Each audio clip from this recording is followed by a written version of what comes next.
Just look for the Ark of Zidra stone tablet discovered. It was cut up into sections like a pie on the inside, and his instructions were to gather up his local flock and any local animals and flora that was in the area and take on the ark with him, some meals and so forth and some water and everything else, right? Not to get two of every kind from around the planet. 2 cockroaches and 2 fleas and 2 lizards and 2 false information, fake news. Didn't happen. And we have the physical tablet. We have the physical evidence of the tablet, which gave the instructions on what to build. It was a disc, almost looking like a UFO shape, not a big giant boat that they've been teaching y'all for generations and generations. Fake news. It's fake news. They taught you a bunch of lies. So after the flood had swept over and the kingship had descended from heaven, the kingship was in Kik. In Kik, Jakur became king. He ruled for 1,200 years. Kulusiana Bel ruled for 960 years. Then it says, Nanjik Likima ruled for 670 years. And Taraana ruled for 420 years and 3 months and 3.5 days. Why give such an exact time period when you have to now etch all of this into stone? Do you see there's no logic behind that? The reason why this was done or why this was recorded is because it happened. And Taraana ruled for 420 years, 3 months and 3.5 days. And that was a woman. So there's a record here of a woman ruling for 420 years in these tablets. Babum ruled for 300 years. Zukakip ruled for 900. And then you have Atab, who ruled for 600 years. Makta, the son of Atab, ruled for 840 years. Aruim, the son of Makata, ruled for 720 years. Etana the shepherd, who ascended to heaven and consolidated all the foreign countries, became king, and he ruled for 1,500 years. He consolidated all, not some, not a few. He consolidated all of the foreign countries. He made one giant kingdom and became king and ruled for 1,500 years. We know that it's real. We know that these cities are real. Why isn't this being taught anywhere? Because it breaks down dogma. It breaks down falsehoods. It breaks down fake news. That's why. It destroys it. This one tablet will destroy any religion. This one tablet destroys any religion. Look at this. Bali, the son of Etana, ruled for 400 years. These people understood the longevity of life. En-Menuna ruled for 660 years. Melem-Kik, the son of En-Menuna, ruled for 900 years. 1,560 are the years of the dynasty of En-Menuna. Tizar, the son of Zamug, ruled for 305 years. Iku ruled for 900 years. Itasadum ruled for 1,200 years. Enmeg-Barajesi, who made the land of Elam submit, became king, and he ruled for 900 years.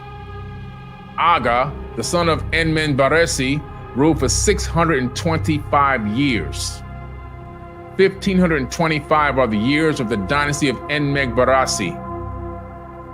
23 kings, they ruled for 24,510 years, 3 months, and 3.5 days.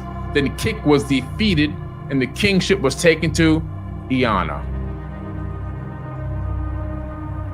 Do you see the detail in this? Do you see how intricate this is?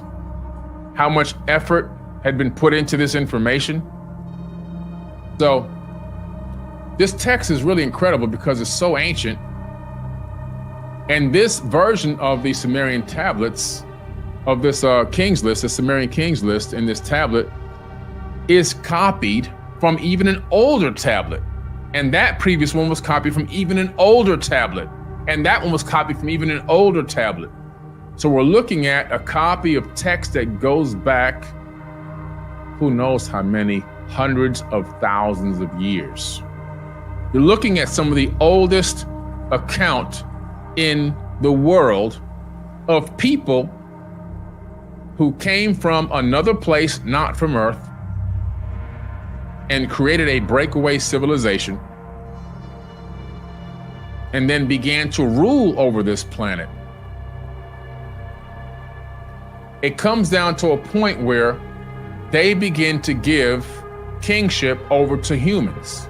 It comes to a point post-diluvial, after the flood, where they say, okay, there's a lot of people on this planet now. And now we're going to begin to have a liaison between us and the human race.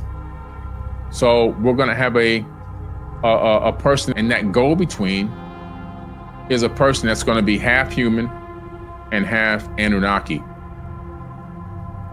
In this case, these Anunnaki beings created an Atlantean civilization. So it'll be a demigod, half human, half Anunnaki. And so the original pharaohs or kings, they were the liaisons between these gods who wanted to see their will imposed on the land and the masses. Or the kingship years are really dropping. And by the time it gets to the end, they begin to live shorter lifespans. So now, this is me.